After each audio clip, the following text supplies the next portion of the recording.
Good morning, this is Josh, and I'm reading from the Quran this morning. I am in Ibrahim, chapter 14, verse 28.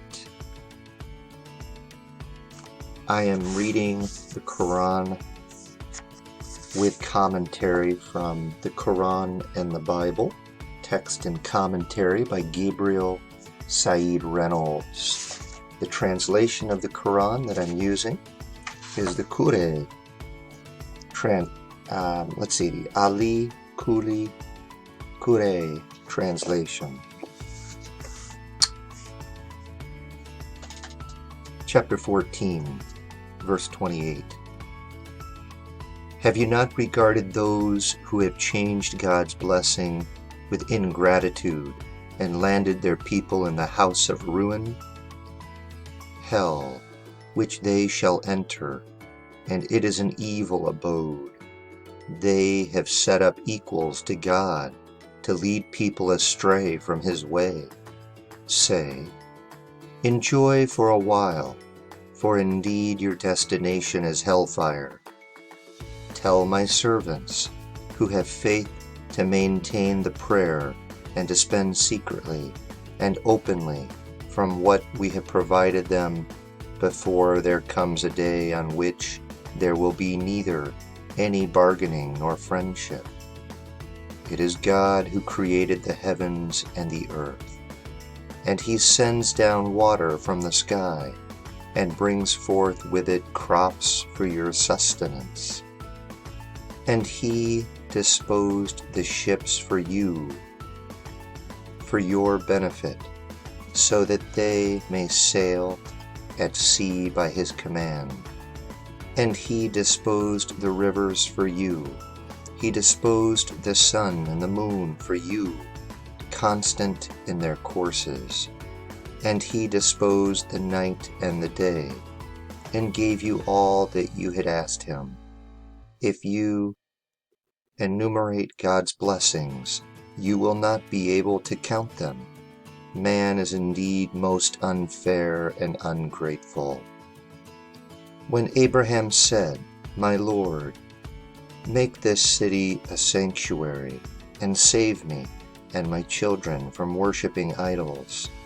My Lord, they have indeed misled many people, so whoever follows me indeed belongs with me. And as for those who disobey me, well, you are indeed all forgiving, all merciful. Our Lord, I have settled part of my descendants in a barren valley by your sacred house, our Lord, that they may maintain the prayer. So make the hearts of a part of the people fond of them, and provide them with fruits, so that they may give thanks. Our Lord, you indeed know whatever we hide and whatever we disclose, and nothing is hidden from God on the earth or in the heaven. All praise belongs to God, who gave me Ishmael and Isaac despite my old age. My Lord indeed hears all supplications.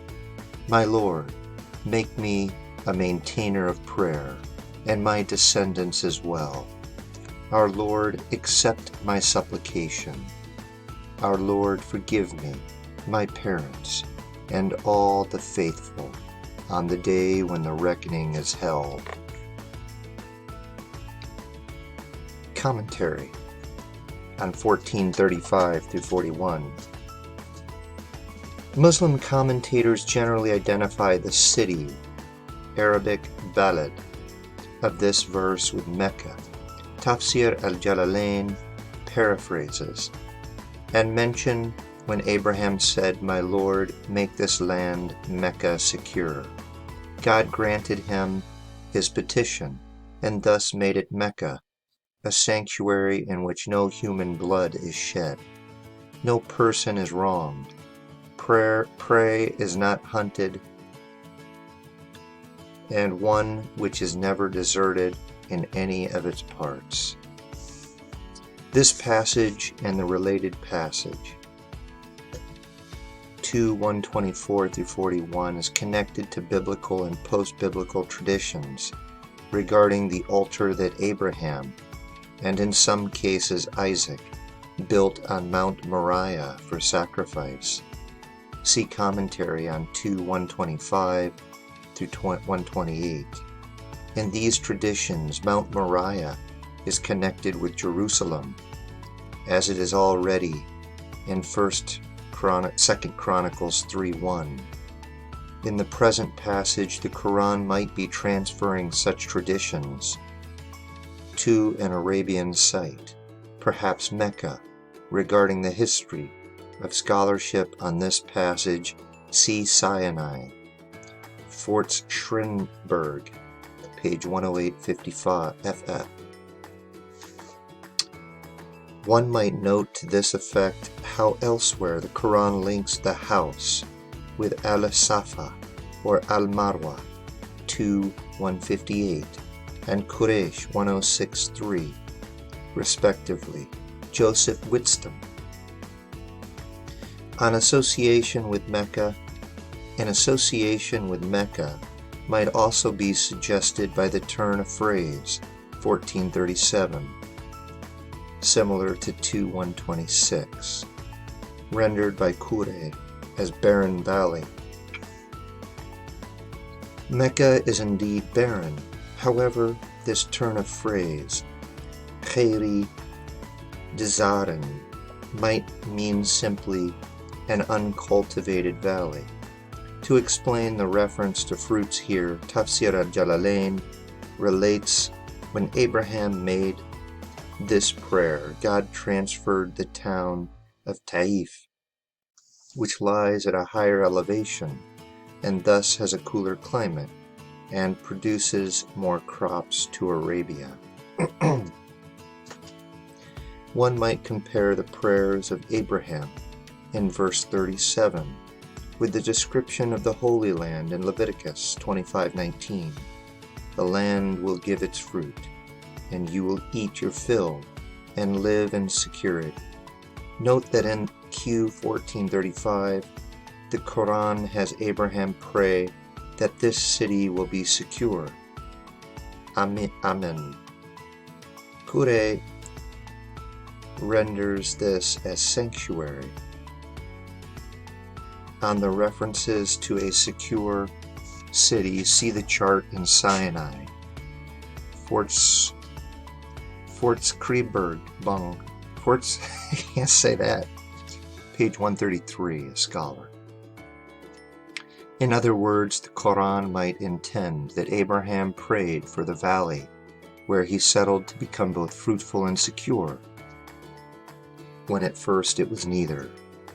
In any case, one should keep in mind the possibility that Mecca was chosen as a site of the house only later precisely because it seemed to match certain turns of phrase in the Quran. The original setting of this verse could be Hebron, the site of Abraham's tomb, which had become a Byzantine church and a pilgrimage site known to Arabs at the time of Islam's rise. See commentary on 2:125 through 28.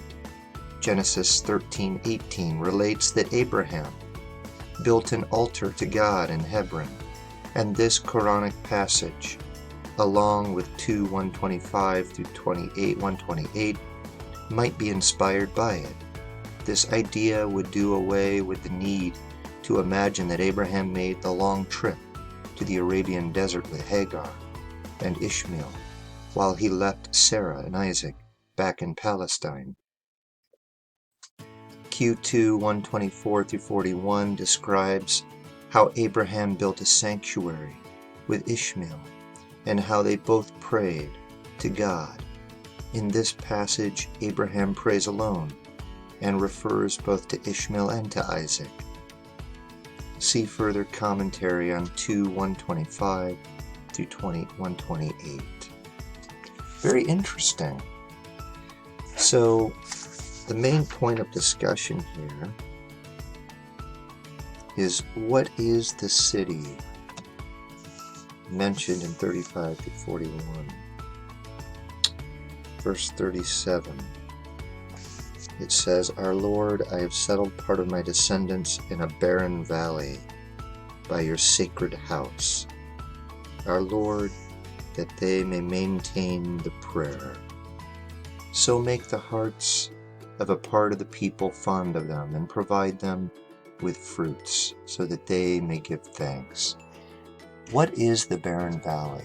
Is it Mecca? Is it Hebron? Is it Jerusalem? Very interesting. Very, very interesting.